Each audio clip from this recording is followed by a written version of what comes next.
Hey everybody, it's Kathy, and today I want to talk about cleansing. It's a subject that's really misunderstood. There are a lot of things that we do because we've always done and we were always told to do that really are wrong. So let's just start with the basics. When we cleanse the face, our goal is not to get that squeaky clean feeling that we used to go for back in the good old days. You know, when your face is feeling super, super clean, that means that you've stripped the lipid barrier. And I know many of us go for that feeling because we think that we want to get, especially if you have breakout prone skin, you think that oil is bad and that you want to get rid of it so that the pimples will quit forming. But really, the oil is not the reason for the pimples. They are a part of the whole process that I won't get into right now, but the oil is necessary. It creates the acid mantle, the lipid barrier that is actually protecting your skin. So we want to use cleansers that are going to remove the dirt, the makeup, the excess oil, but do it in a way that that acid mantle, that lipid barrier, is still intact. It needs to remain on our. That is what keeps us from getting infection. That's what keeps things out. So one of the things that I like to tell people, a general rule of thumb, now this isn't always true, but most of the time, if you have oily skin, you can use a foaming cleanser. Typically, foaming cleansers are stronger than creamy, milky cleansers. Now, I say that, and there's always the exception to the rule. But in most cases, if you go and buy your cleanser at a drugstore, if it's foaming, it's going to be strong. If it's a milky, non-foaming cleanser, it's going to be very gentle. Now, in the case of the Osmosis, they make both the cleanser, that's the name of it, cleanse, and then they make purify. Both of their cleansers are actually foaming type. However, they are the exception to the rule because neither one of them will strip the lipid barrier. They also make one called Deep Clean that is a little bit stronger. It's more formulated for super oily skin. But aside from these two, basically when you are at the drugstore, if your skin is dry, do not get something that foams because it's going to be too strong for you. And one way to test if your cleanser is the right cleanser for you is wash your face as usual, dry it, and don't put on anything else. Just wait. About 15 minutes later, if your skin's feeling really tight, like you just can't get on that moisturizer soon enough, that means that you have over-cleansed, over-stripped your skin. So that's kind of a good test to see where you are. So that's basic cleansing. We want to clean everything off without stripping. Now, this is something that's super misunderstood, and it's really kind of a pet peeve of mine.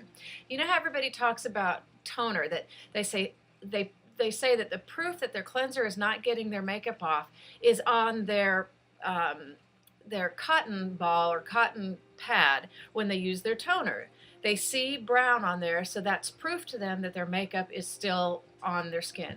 That is not makeup that you're seeing, kids. That is dead skin cells. When you wipe that cotton, which is kind of rough, when you wipe it against the skin, it's going to pull off dead skin cells. And there's always going to be skin cells up there. There's actually supposed to be cells there because they're constantly turning over.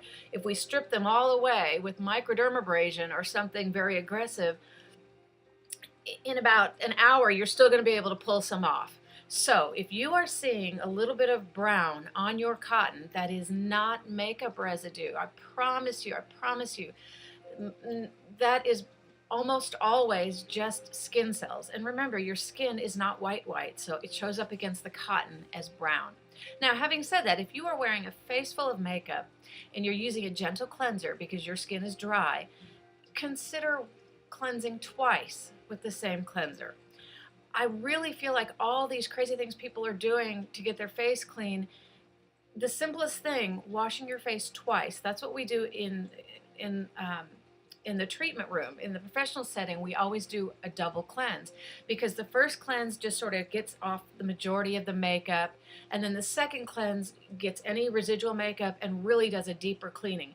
And you can even use, like I said, the same exact cleanser twice. And I would much rather see somebody do that than use some kind of strong toner that has ingredients that are too strong for your skin, like alcohol or menthol, camphor, any of those sort of things. Those are not going to be good for your skin. They're going to strip it. So just use your regular cleanser twice. That's the other thing you can do. I know many of you have these spin brushes or the Clarisonic vibrating brush, and if you have it and it works great for you, that's fine. Continue using it. It's a personal choice. It's perfectly fine. I did discuss it in another video. I think that the Olay Pro X one is very aggressive and it should not be used every day. The Clarisonic is not quite as aggressive because it vibrates, though that could be problematic for somebody with acne, because especially if you have the inflamed type of acne, it can increase oil production by stimulating the sebaceous glands. So, but I know many of you love your Clarisonics, and that's fine. But if you are somebody that does not own one and you feel like you need to go and buy one of these tools in order to get your skin cleaned properly, I just want to clarify, you don't need anything other than these, some warm water, and a good cleanser.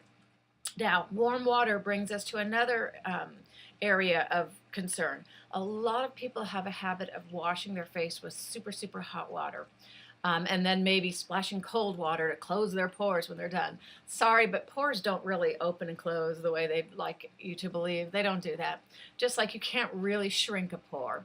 You can get it really clean so it appears smaller because it doesn't have anything in it that's sort of swelling it out.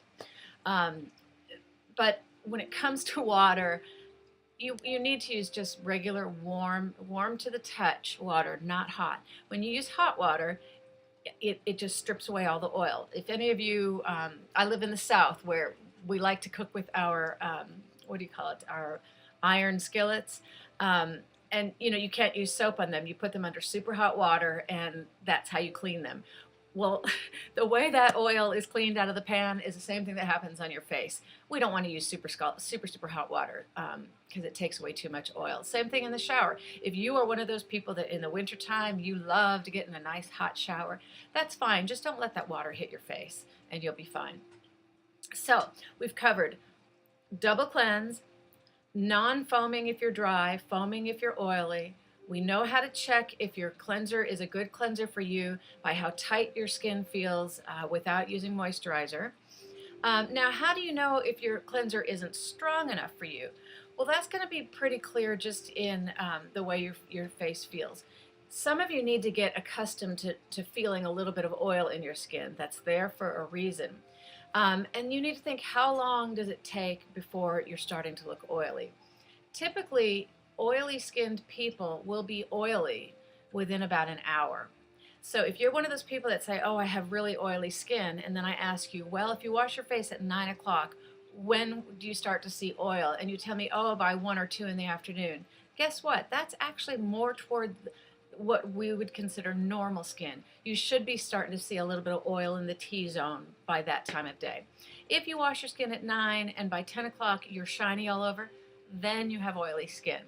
So, and the other thing to keep in mind with cleansing is when you overstrip that lipid barrier that is there for protection, your skin will immediately seek to replace the protection, so you will be getting more oil. So over cleansing is counterproductive. And then the other thing somebody brought up in a note to me was about oil cleansers, and I was glad she brought it up because those are very popular now, and I really like them. Dermalogica makes one called Pre-Cleanse that I love. It's one of my favorite products that they make. And it's good to know in science that like attracts like. So if you have super oily skin, an oil cleanser will really do a good job at binding with that oil and removing it. Now, will it slow down future oil production? Probably not. But if you wear a lot of makeup, oil can be a very effective way to break down that makeup. Just changing your cleanser will open up a whole new skin for you. If your cleanser is the right cleanser, you don't need so many extra things for moisturizing and for everything else. If you start off with the right cleanser, you are leaving your skin in very healthy shape with just that. So I hope that helps. Write your questions below, and I hope to talk to y'all soon. Bye.